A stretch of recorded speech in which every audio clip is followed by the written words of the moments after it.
Lesser Spotted Ulster. Sponsored by Glens of Antrim Casablanca potatoes. Grown for you.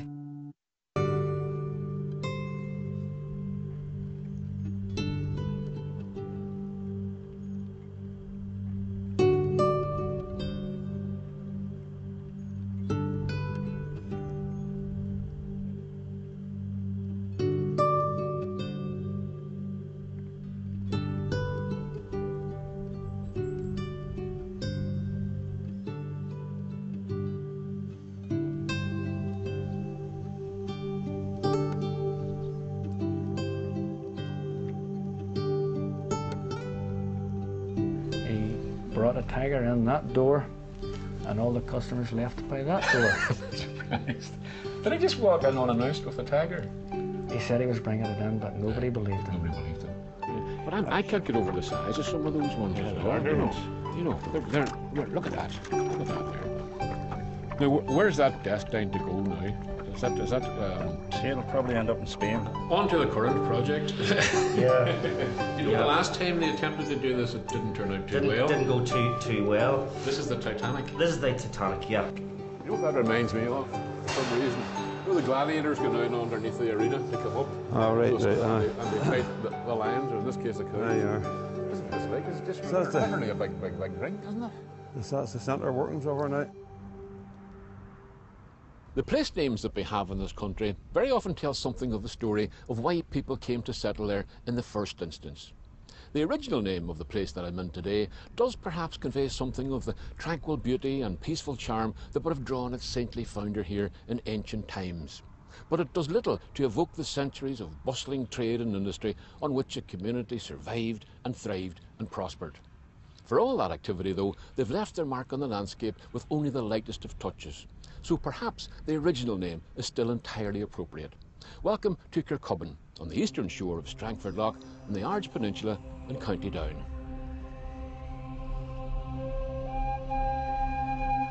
We have to assume an early and apparently self-effacing St. Gubban who lent his name to a long-disappeared church in these parts, little realising that it would survive throughout the next millennium to be applied to this busy 21st century Lochside village. Roughly midway between Newton Ards in the north and Portaferry in the south, in the crook of the Ards Peninsula elbow, Kirkcudbright is situated at a bay of extraordinary symmetry, flanked by the twin drumlins of Monaghan Bank and White Bank. It was this natural harbour, obligingly provided by the Ice Age, that led to the development of Kirkcudbright as a thriving trading port from the late 18th century onwards. The picturesque but now obsolete and entered at your own risk harbour is a relic of the days when cargoes of grain, potatoes and kelp were regularly shipped to Liverpool and Glasgow, while coal and limestone were landed here. But the maritime traffic wasn't confined to cross-channel trade. There was also a great deal of toing and froing between other ports around Strangford. Nowadays, the loch is a great asset to the leisure industry, notably sailing and fishing. But right up until the early 20th century, the most convenient, speediest and safest way to transport goods and people was across the surface of the loch. That was before the ribbons of tarmac ran the length of the Ards and ushered in the day of the landlubber, their cars and vans and lorries consigning the loch to a mere distracting prettiness that flashed by the side window. But besides the harbour wall, there are still thriving concerns in the main street of Kirkcudbright that harken back to those days of maritime commerce. Gilmore's Public House is one such. John Gerard Gilmore is the 5th generation of Gilmores to have run a business here, a business that was much more than a pub. Even in his mother Jean's day behind the bar, drink might well have been the last thing that customers came in here to buy. You could have bought anything here. Bricks were bought, cheese, polish, absolutely anything. So was it a general store? Would that be the best way to describe it? A general store. We also helped farmers to buy farms. Right. To buy cattle as well. So you're kind of was that an auctioneer kind of a function? Would that be something? An auctioneer and perhaps even a bank, sort of a bank in those days. Well, money wasn't all that plentiful in those days, and these books here show us that people paid for services and paid for goods without money quite often. That's right. Paid for, on the bottom of them pages, paid for by potatoes. Paid for by potatoes. And on one occasion, I read there, it was paid for by seaweed rights at the shore. But these here are really kind of historical documents now, really, when you think about it, aren't they? I mean, this refers to a time that is totally gone, really. They're a history of a lot of the customers, their grandfathers, etc. Yeah. And would you know still the families, at least the family names that appear? Absolutely. In Know the most of them. Yeah, yeah. I know the most of them. And you know, and some kind of, if you like, information about them. Here we have like the Reverend Neeson, who was parish priest in Ballycran. The Reverend Neeson was charged 1 shilling for weighing a bullock. For weighing a bullock? For weighing a bullock on November the 22nd, 1927, I believe it is. Yes. Yes. Mm-hmm. And it is true that a lot of people would build up credit or something like that, wouldn't they? And then come in and maybe clear it eventually, or clear it in kind, you know, without actually... It wasn't paid until they had the harvest in, or they had the potatoes to sell, or whatever. Yes. That's when the bills were cleared. Right. And that was the understanding that everybody worked with in those days? That's how they worked in those days. Right. So trust was, you know, at a premium as well, would not the case? They were men of their word in those days. They were men of their word. We're here in this building since 1841. 4 years previous to that, Hugh Gilmer came from Glasgow and started up a business across the street in 1837. Right. And the business was what at that stage? Spirit grocer. Spirit grocer, right. Spirit grocer. And we're still here. The 6th generation is on the go. Steady since then? We're hard to shift. We're hard to shift. Hard to shift. So, I mean, it wasn't, as I say, it wasn't just the spirit grocer, but you were involved really in export and import and all the rest of it, isn't that the case? That's right. They shipped the grain and the potatoes out of the harbour, and they brought coal back on the same boats. And you must remember, in those days, it was easier to ship 60 or 70 tonne of grain than it was to get 2 horses to pull 1 tonne up over Brotches Brae. So the water was really the highway? It was the highway in them days, right. Until the motorised transport took over the 40s and the 50s. Right, right. So did that mean that that business just disappeared more or less? You could say that, it disappeared, yes, that's right. We'll have a ship's wheel here in the bar of one of the last boats, the Dido Sea.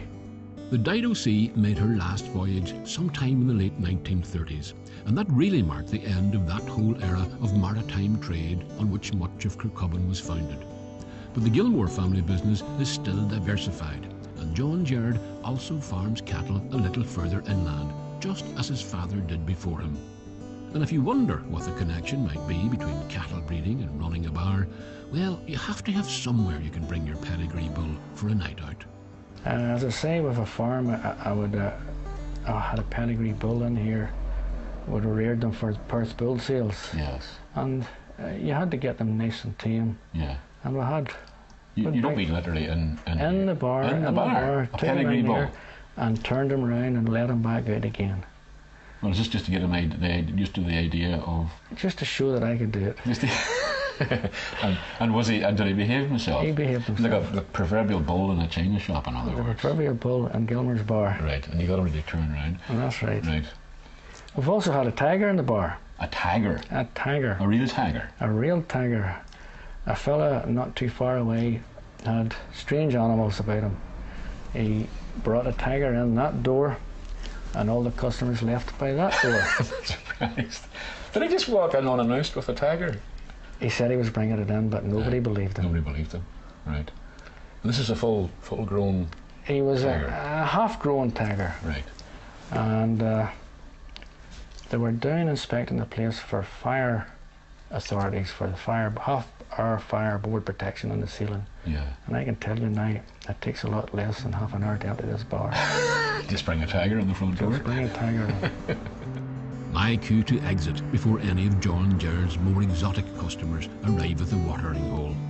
But this is a story of real survival, because when Hugh Gilmore opened his spirit grocers in Kirkcudbright in the 1830s, he was facing competition from, would you believe, 16 other spirit grocers in the town. Business was obviously booming. Monthly cattle fairs, a burgeoning linen trade, a weekly market for agricultural produce, seasonal fishing, and of course the ongoing sea trading. And there was one other industry that will always thrive in the right coastal conditions. I said earlier that place names could be evocative, and that's certainly true of the shore area around here. Of course, every headland, every rock and every platy had to be given a name because these were potential hazards and navigators needed to be able to identify exactly where they were. But some of the names, Black Neb, Long Sheila, Doctor's Bay, North Bucky Rock, somehow put me in mind of a Robert Louis Stevenson story, something about smugglers and pirates perhaps. And again, that's entirely appropriate because back in the 18th and 19th centuries, this whole area was a notorious haven for smugglers. And indeed, many a story is told of the Strangford men who could see in the dark, finding their way via Black Neb to a rendezvous point in Doctor's Bay, where with muffled wheels and horses' hooves bound in cloth, the carts would await the incoming contraband.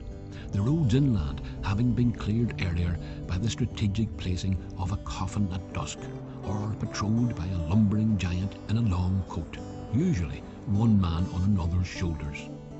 These weren't meant simply to frighten, they were meant as warnings. Keep your nose out of our business or else. Generally, that's what people did.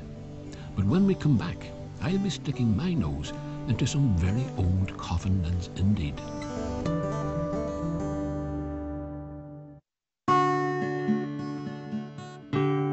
Lesser Spotted Ulster. Sponsored by Glens of Antrim Casablanca Potatoes. Grown for you.